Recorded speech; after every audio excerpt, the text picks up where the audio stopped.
ये मैच मुंबई कैसे हारी है अभी तक सोचने वाली बात है। समझ नहीं आ रहा है कि गोयनका साहब ने कोई जादू कर दिया या गोयनका साहब के मंत्र काम करके जो वो पढ़ रहे थे स्टैंड्स में बैठ के। और ये वो वाली मुंबई मुझे पिछले मैच में जब उन्होंने केकेआर को बुरी तरह से रौंदा है, नेस्ता नाबूद किया है, कंप्लीट डोमिनेंस दिखाई है, मुझे लग रहा था कि मुंबई फाइनली बैक। ये 2017 और 15 वाली मुंबई मुझे दिख रही है जो स्टार्टिंग के कुछ गेम हारती है और उसके बाद वो सामने वाले अपोजिशन को रौंदना शुरू करती है। पर यहाँ तो उल्टा हो गया, मतलब एक clear cut complete bottle bottle किया उन्होंने इस चीज़ को। क्लियर कट जीता हुआ मैच था। कहाँ एक टाइम जब नमनदीर और सूर्या को बैटिंग कर रहे थे तो उन्होंने 10 से नीचे 9 साढ़े 9 के आसपास का रन रेट ले आया था और फिर कहाँ उसके ऊपर उन्होंने खुद इतना प्रेशर ले लिया। और मुझे एक आज तिलक वर्मा को अगर इंजरी नहीं हुई है तो उनका रिटायर हट होना मुझे समझ नहीं आया कि वो वहाँ उसकी क्या ज़रूरत थी। मिचेल सेंटनर से तो अच्छे ही वो बॉल को हिट कर सकते हैं, no disrespect to Mitchell Santner, but उससे तो अच्छे ही वो बॉल को हिट कर सकते हैं। पर पता नहीं, नेवरदिलेस। और आज जितनी तारीफ़ करो दिग्वेश राठी की उतनी कम है। जहाँ पे सब बॉलरों ने 30 से ज़्यादा रन दिए ऑलमोस्ट 4 ओवर के अपने स्पेल में, कोई तो 3 ओवर, और आकाशदीप की जो पिटाई हुई है वो अलग। लेकिन वहाँ पे वो 6 से कम का रन रेट में एक विकेट भी चटका ले जाते, जो कि बहुत ज़्यादा इंपॉर्टेंट विकेट था नमनदीर का। और उस विकेट ने ही मेरे ख्याल से गेम को टर्न अराउंड कर दिया कम्प्लीटली। कम बैक कराए एलएसजी का उस मैच में, जहाँ गोइंका साहब के मंत्र भी काम आ गए। तो चलिए इस मैच के बारे में बात करते हैं। तो आज हम बात करते हैं आईपीएल के मैच नंबर 16 के बारे में, जो कि था Mumbai versus LSG. Toss Hardik Pandya जीतते हैं और बॉलिंग का फैसला लेते हैं क्योंकि उनको फ्रेश विकेट दिख रहा था, ब्लैक सॉइल की विकेट थी। तो फास्ट बॉलरों को यहाँ मदद मिलने वाली थी। बस आपको कुछ मिश्रण करने थे, जिनको मुंबई के बॉलर ने कंप्लीट मिश्रण करके विकेट उड़ाए हैं इन एलएसजी के बैट्समैनों की। और ऋषभ पंत का ख़राब फॉर्म यहाँ पे जारी रहा। लेकिन हमें टॉस के दौरान ही पता चल गया था कि रोहित शर्मा को बैटिंग करते हुए एक इंजरी आ गई है, जिसके कारण वो इस मैच को नहीं खेल पाएंगे। होप फॉर द बेस्ट कि अगले मैच में अवेलेबल रहे, भले वो मैच आरसीबी के साथ क्यों ना हो। और मैं एज आरसीबी फ़ैन बोल रहा हूँ क्योंकि भाई वो इंडिया के हमारे कैप्टन हैं। और किसी भी प्लेयर को इंजरी होना बहुत ख़राब चीज़ होता है उसके करियर के तौर पर। तो वो इज़ फाइन। ऐसे देख के लग रहा था वो टाइम आउट वगैरह में आगे इंस्ट्रक्शन बहुत सारे दे रहे थे, तो वो ठीक रहेंगे। और दूसरी तरफ आकाशदीप की वापसी हो चुकी थी इस टीम में, एलएसजी में। दोनों टीम से एक एक चेंज था। स्टार्टिंग में तो मिचेल मार्श ने कंप्लीट डोमिनेंस किया, चाहे वो ट्रेंट बोल्ट हो, चाहे वो दीपक चहर हो, चाहे कोई बॉलर सामने हो। पावर प्ले में उन्होंने कंप्लीट एक तरफा अपना डोमिनेंस दिखाया और एलएसजी का कोर्स 69 पे 0 तक पावर प्ले का। माकरम हालांकि थोड़ा स्लो थे, लेकिन माकरम भी फॉर्म में आ गया। वो पिछले गेम उन्होंने शॉट्स मार के दिखाया ही था, लेकिन इस गेम में उनकी 50 आ गई है, तो बहुत अच्छी बात है। एलएसजी के फैंस के लिए बहुत अच्छी न्यूज़ है कि उनके दोनों सलामी बल्लेबाज बहुत उम्दा फॉर्म में गुजर रहे हैं। मिचेल मार्श का पिछला गेम बहुत अनफॉर्चुनेट डिसीजन डिसमिसल था, वरना वो उस गेम में भी अच्छे खासे रन स्कोर कर देते।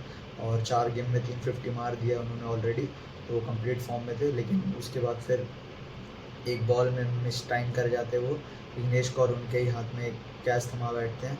इस तरह से उनकी पहली विकेट गिर जाती है। फिर पूरन आते हैं और पूरन ने भी स्टार्ट दूसरी बॉल पे छक्का मारा और लग रहा था कि आज पूरन अपने मोड में रहेंगे, लेकिन हार्दिक पांड्या ने एक मिश्रण किया और मुंबई इंडियंस के गेंदबाजों ने आज सारी विकेट ऑलमोस्ट मिश्रण करके ही ली है, फास्टरों ने।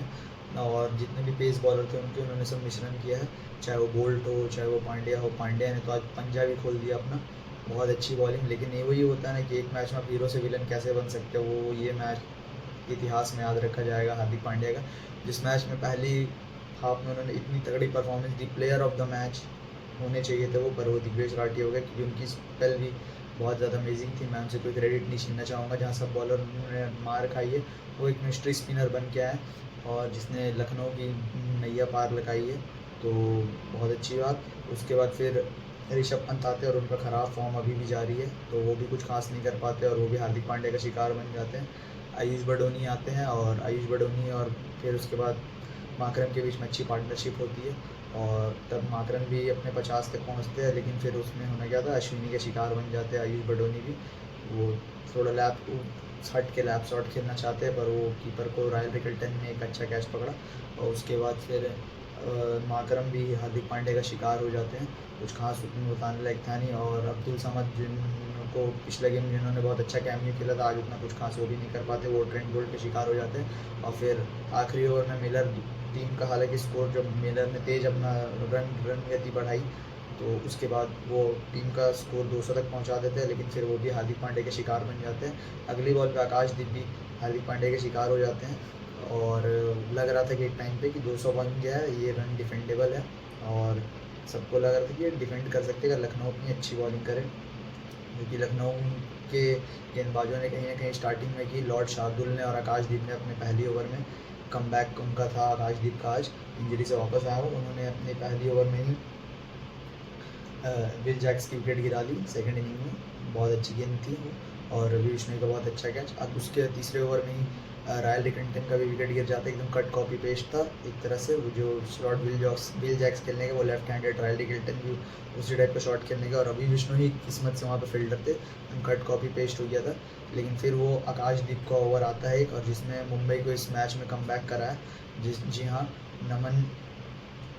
नमन उनके पीछे नमनदीर उनके पीछे पड़ जाते हैं आकाशदीप के, और एक ही ओवर में उनको 21 रन मार पड़ती है, जिससे मुंबई का कमबैक हो जाता है। पावर प्ले में मुंबई का भी स्कोर 50 समथिंग ऐसी कुछ था, मेरे को एग्जैक्टली याद नहीं आ रहा, 2 विकेट के नुकसान पे। और वहाँ से फिर सूर्या भाऊ और नमनदीर बहुत अच्छी बैटिंग करना शुरू करते हैं, और एक तरह से लग रहा था कि वो कमबैक करने के एकदम फुल ऑन मूड में है, और कहीं ना कहीं उनका कमबैक मुंबई ने करा भी दिया था। मुंबई का कमबैक नमनदीर और सूर्या भाऊ ने बहुत अच्छी पार्टनरशिप रही थी, 9 के आसपास कर 9:30 के आसपास का रन रेट वो ले आए थे, और ऐसे ही चल रहा था। लेकिन फिर टाइम आउट होता है, टाइम आउट के बाद जैसे कि आप जानते हैं कॉन्सेंट्रेशन एक ब्रेक होती है प्लेयरों की, मेंटल मतलब वो एक रिदम टूट जाता है। तो उसके बाद पहली गेंद दिग्विजय राठी ने एक कैरम बॉल डाली, बहुत, क्योंकि वो पढ़ना आसान नहीं होती उनकी गेंद, क्योंकि वो बैक ऑफ हैंड रखते हैं, हाथ को छुपा के रखते हैं अंटिल वो बॉल रिलीज़ करे। अगर आपने हाथ से पढ़ लिया तो ठीक, नहीं तो वो बहुत मुश्किल हो जाता है। तो एक शानदार कैरम बॉल थी जिसमें वो प्ले डाउन हो जाते हैं, और फिर उसके बाद तिलक वर्मा आते हैं। तिलक वर्मा और दिख रहा था आज कि वो काफ़ी ज़्यादा फंस रहे हैं, लेकिन सूर्या भाऊ ने रन गति को थोड़ा बढ़ा के रखा। लेकिन इस बीच 1-2 ओवर बहुत अच्छे स्पेल्स डाल देते हैं लखनऊ के bowler Ravi Bishnoi and company ने, और दिग्विजय राठी तो है ही बहुत इकोनॉमिकल बॉलर है, और लखनऊ के एकदम बैकबोन साबित हो रहे हैं बॉलिंग यूनिट में। बहुत मज़ा आया उनकी बॉलिंग देख के, और वो बहुत रन कंसीड कर ही नहीं रहे थे, तो इसी तरह रन रेट बढ़ता गया। फिर सूर्या भाऊ भी एक शॉट खेलने के चक्कर में फंस जाते हैं, और सूर्या भाऊ भी आउट हो जाते हैं आवेश खान को जब ऋषभ पंत ने वापस बुलाया तो। लेकिन मैं मानता हूँ इस मैच का सबसे इम्पॉर्टेंट ओवर अगर कोई था तो वो था लॉर्ड शार्दुल ठाकुर का। जी हाँ, ये उनका कहीं ना कहीं एक रिडेम्पशन सीजन है। ये मुझे याद दिलाता है मोहित शर्मा के उस सीज़न का, जो आज से 2-3 साल पहले उन्होंने अपना रिडेम्पशन सीजन किया था गुजरात टाइटन्स के अंडर, जिसमें वो अनप्लेएबल थे। जो Chennai Super Kings Gujarat titans वो जीती भी थी सीज़न गुजरात टाइटन्स का। वो पहला सीज़न था, दूसरा मुझे एग्जैक्टली याद नहीं आ रहा, पर हाँ वो उनका कमबैक। उसी तरह ये लॉर्ड शार्दुल ऑप्शन में पिक नहीं हुए, रिप्लेसमेंट के तौर पे मोहसिन खान के, और एक रिडेम्पशन वाला सीज़न उनका चल रहा है। बहुत इंप्रेसिव, सिर्फ 6 रन देते हैं। लेकिन मुझे आज भी एम आई के टीम को डिसीजन समझ ही नहीं आया मैनेजमेंट का कि उन्होंने तिलक वर्मा को क्यों रिटायर हट कर दिया, अनलेस एंड अनटिल उनको इंजरी नहीं हुई है तो। और वो रिप्ले में भी दिख रहा था, सूर्या भाऊ भी पूछ रहे थे कि इस डिसीजन की हमें कोई ज़रूरत नहीं थी, क्योंकि सेंटनर से अच्छा हिट कर सकते हैं Tilak Varma. At the end he is all about batting ही कर सकते हो। फिर उसके बाद आखिरी ओवर की स्टार्ट होती है। आखिरी ओवर में पहली बॉल पे पांड्या ने एक आवेश खान को छक्का लगा कि हाँ ये कर सकते हैं, लेकिन उसके बाद फिर एक डबल और फिर 2 बॉल डॉट करके वो मैच को आवेश खान लखनऊ की झोली में डाल देते हैं। वो दिख भी रहा था, मेरे को लगता है कि जीता हुआ ये मुंबई ने हारा है। एक टाइम पे लग रहा था कि कंफर्टेबल चेज़ हो जाएगा, आराम से चेज़ कर सकते हैं, लेकिन वो चेज़ को उन्होंने बॉटल किया है, अपने ये पे ही बॉटल किया है, और इसमें किसी को ब्लेम करने की ज़रूरत नहीं। सिर्फ इसमें मुंबई के गेंदबाज बैट्समैनों को इसमें जिम्मेदारी लेनी चाहिए, क्योंकि ये उनका ही कहीं ना कहीं ये था। और सूर्य कुमार यादव और नमनदीर के अच्छी पारी पे पानी कहीं ना कहीं फिर चुका है, और मुंबई हार चुकी है। 4 में से 3 गेम ऑलरेडी हार चुके हैं, तो देखते हैं अब सीज़न में वो आगे क्या करते हैं। और तो इसी के साथ आज हम बात करने वाले हैं अब आज के मैचों की। तो आज सैटरडे है, डबल हेडर है, और आज का मैच है Chennai Super Kings versus Delhi Capitals. जी हाँ, CSK वर्सेस DC है, और ये आज का मैच होने वाला है चेन्नई स्वामी में, दोपहर का मैच है ये। और इसमें हमें एक बहुत बड़ी न्यूज़ सामने निकल के आ रही है, और कहीं ना कहीं CSK फैंस के लिए तो बहुत बड़ा न्यूज़ है कहीं ना कहीं कि ऋतुराज गायकवाड़ इंजर्ड है। नहीं, इंजर्ड ये बड़ी न्यूज़ नहीं है, खुशी की न्यूज़ है कि महेंद्र सिंह धोनी शायद कप्तानी कर सकते हैं CSK की। जी हाँ, वो CSK को एक आखिरी बार लीड कर सकते हैं as a captain. As a player तो वो सीज़न खेल रहे हैं, पर एज ए कैप्टन वो एक आखिरी बार लीड कर सकते हैं अपनी टीम को, तो देखते हैं। और मेरे ख्याल से ये टोटली मैचअप है दिल्ली के बैट्समैन वर्सेस CSK के बॉलरों का। तो आप बोलोगे कि भाई आयुष भाई ये क्या बात कर रहे हो, CSK के बैटर नहीं किया, तो देखो आप तो देख ही चुके हो कि 180 प्लस चेज़ में क्या होता है। अगर दिल्ली किसी तरह बैटिंग करके अगर मेरे ख्याल से 180-190 बना दे तो फिर बहुत ज़्यादा मज़ा आने वाला है इस मैच में, क्योंकि ट्रैक रिकॉर्ड ये कहता है कि सीएसके ने 180 प्लस चेज़ नहीं किया बहुत टाइम से, बहुत सालों से, टाइम से नहीं बहुत सालों से।